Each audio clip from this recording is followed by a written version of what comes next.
Chaque année, des dizaines de vidéos de rebranding, de transformation et de devenir la meilleure version de toi-même possible sortent sur les réseaux sociaux. Et quelle est la solution dont la majorité de ces vidéos parlent, qui semble être la plus efficace et qui apparaît comme acceptée par le plus grand nombre? Être obsédé par soi-même. Devenir le personnage principal de son histoire. Devenir égoïste. Penser à ses goals, à ses objectifs, à ses pensées, à son développement personnel. Le self, soi-même, devient le centre de l'histoire. Devenir le personnage principal. Because come on, it's me. I'm the MVP. C'est la vibe qui ressort de ces vidéos. Mais si cette technique a l'air de bien marcher, honnêtement, pourquoi ça?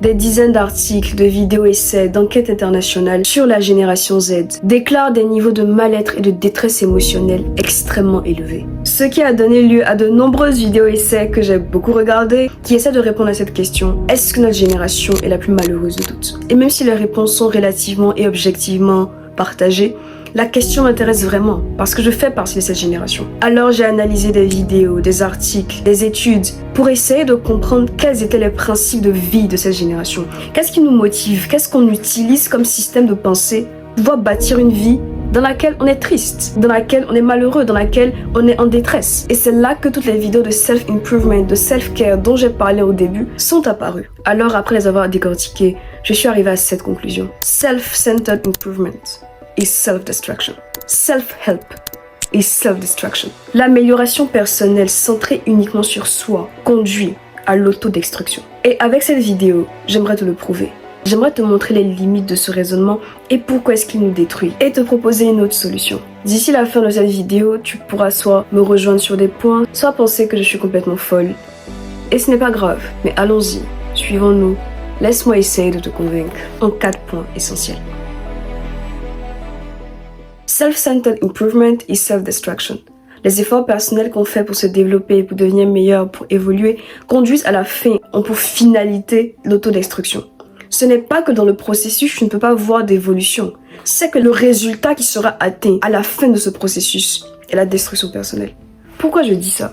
Pourquoi est-ce que ce serait si mal, si problématique de vouloir évoluer, de vouloir devenir une meilleure personne, de faire du sport, de vouloir se sentir less shitty?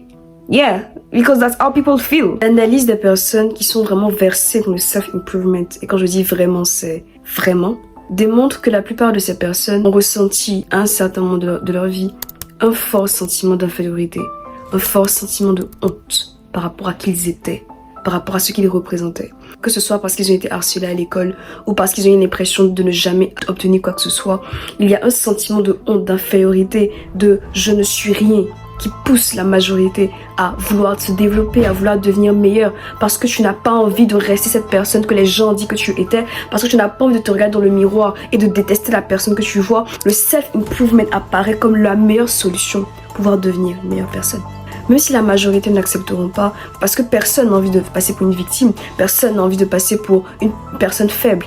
La majorité des gens qui sont versés dans le self-improvement, à un moment de leur vie, ont ressenti ce sentiment de « I feel pitiful and I need to improve ». Même dans les animés, la majorité des personnes qui décident d'évoluer ont ressenti ce sentiment de « je ne suis rien face au monstre qui est en face de moi ».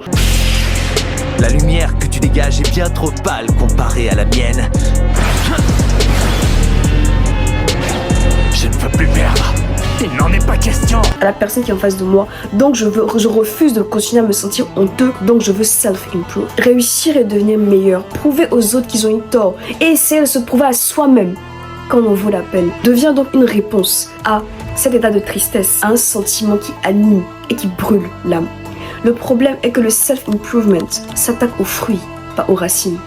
Le sentiment de honte continue d'exister et la comparaison avec les autres continue d'évoluer.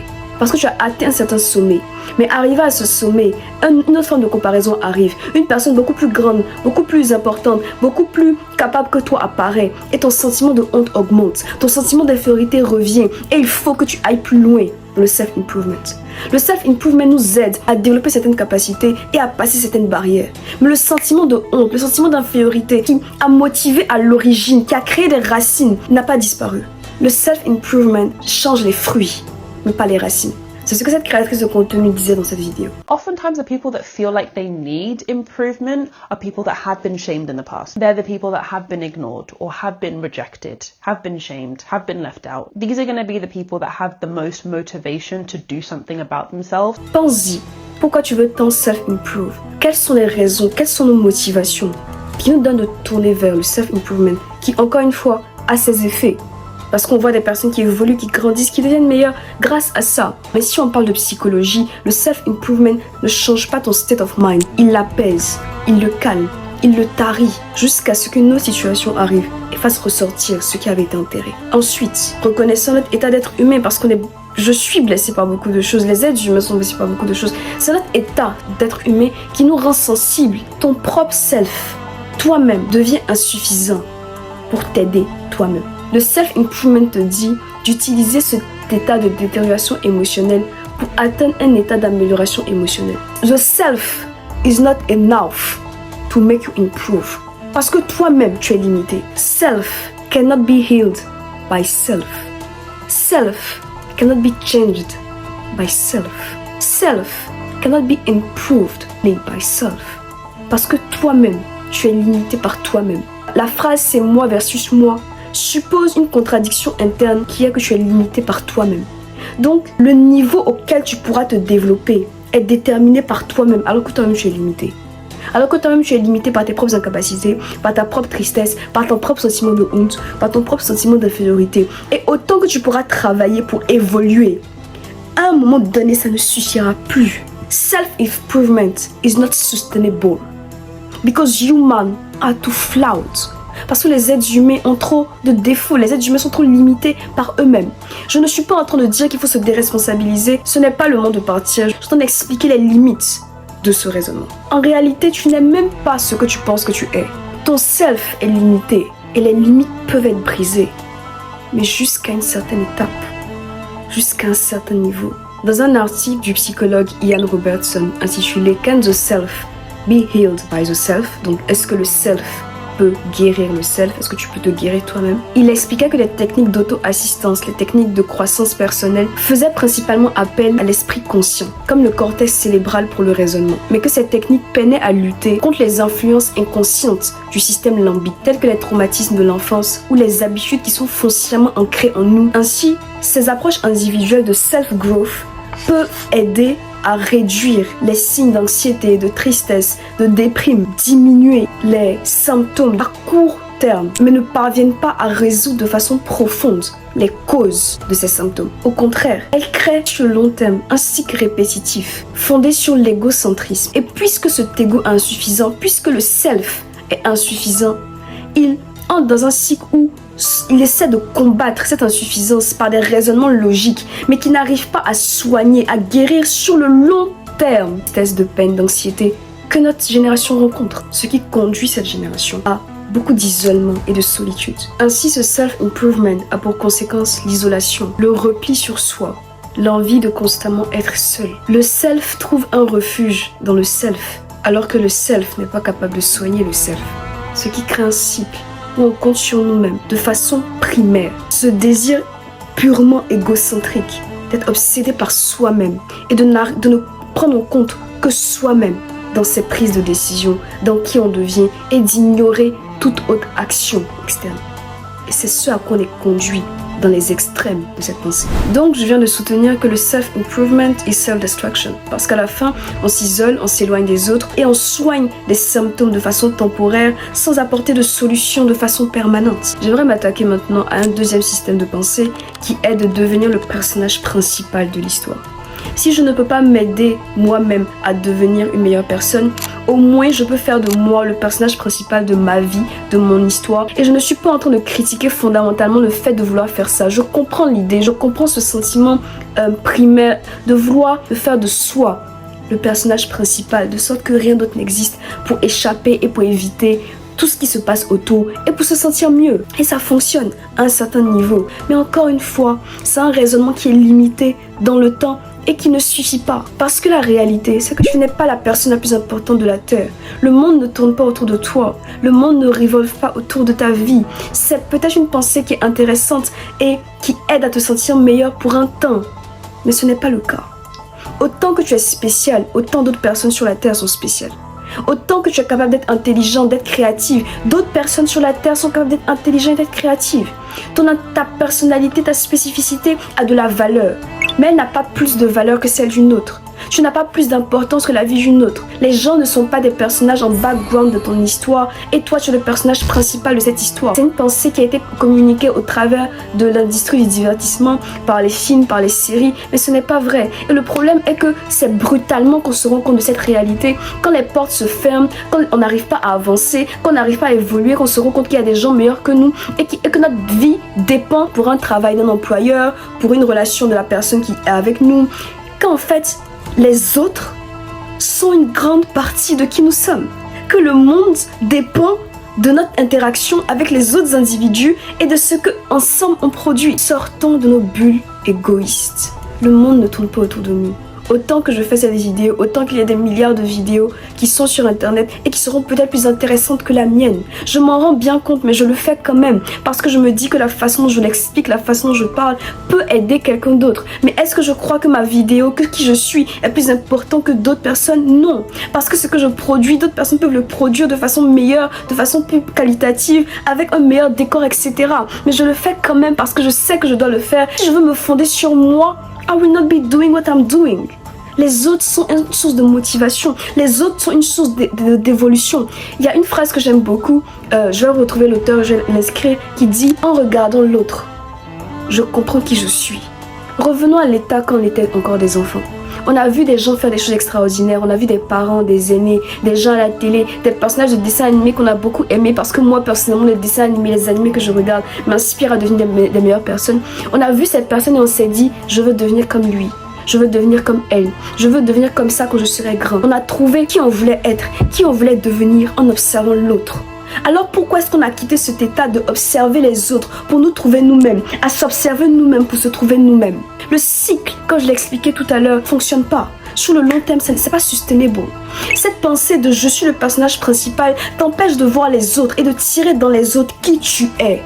Parce que qui tu es n'est pas trouvé d'abord ce que tu penses que tu es. Qui tu es trouvé dans le regard de l'autre personne. Qui tu es trouvé dans l'observation de ce que sont les autres et dans le fait d'accorder de la valeur à ce qu'ils sont. En entrant dans cette bulle de je suis le personnage principal de mon histoire, on s'empêche nous-mêmes de pouvoir trouver, saisir en l'autre notre capacité d'évolution et de croissance. Alors permets-moi de te dire cette phrase encore. Tu n'es pas plus spécial que les autres. Tu n'es pas spécial dans un monde où tout le monde est spécial. Tu n'es pas différente dans un monde où tout le monde est différent. Ta spécialité peut se trouver dans quelqu'un qui est à l'autre bout du globe. Ça ne veut pas dire que tu n'as pas de valeur. Il y a une différence entre avoir de la valeur en tant qu'individu et avoir une valeur supérieure à cause des caractéristiques qui te font. Tu brilles, tu as de la lumière, mais d'autres personnes aussi ont de la lumière. Tu es une star, ok, les autres aussi sont des stars. À partir de ce moment, on est tous égaux, tous equal. Et tu n'es pas le centre de l'univers. Just accept it. Plus vite tu l'accepteras, plus vite tu accepteras de prendre dans les autres et de reconnaître avec humilité qui tu es. Moins ça te fera mal quand la vie va te montrer que you can be crushed. Je ne le dis pas du tout de façon défaitiste. Honnêtement, foncièrement, je suis une personne optimiste qui croit sincèrement qu'avec des efforts, avec du travail, on peut parvenir à beaucoup de choses. Mais penser que nous sommes le centre du monde peut nous faire tomber de bien haut quand on n'accepte pas de dépendre des autres et de voir dans les autres l'évolution. Et tout ça, c'est lié au fait que le self-improvement, donc se tourner seulement sur soi, ne suffit pas. Il faut inclure l'autre. Et la mentalité de « je suis le centre de l'univers » empêche l'inclusion de l'autre et de grandir dans les autres. Regardez même, c'est en travaillant pour les autres, c'est en faisant du bien aux autres, c'est en aidant les autres qu'on arrive à se découvrir soi-même ce qu'on aime.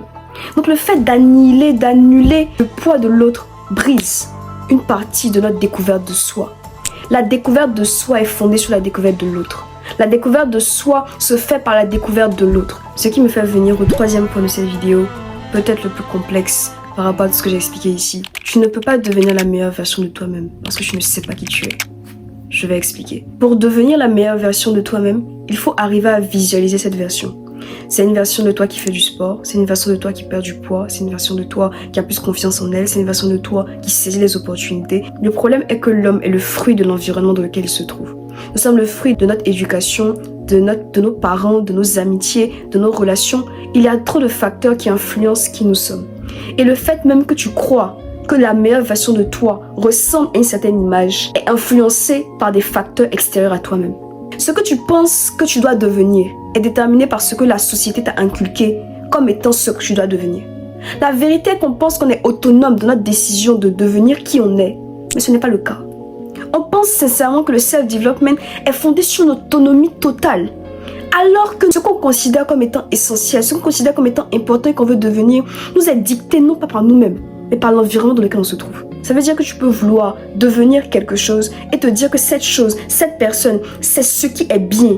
Mais ce que tu considères comme étant bien est dicté et influencé par ce qui se trouve autour de toi. Donc ce que tu sais de toi, tu ne le sais pas.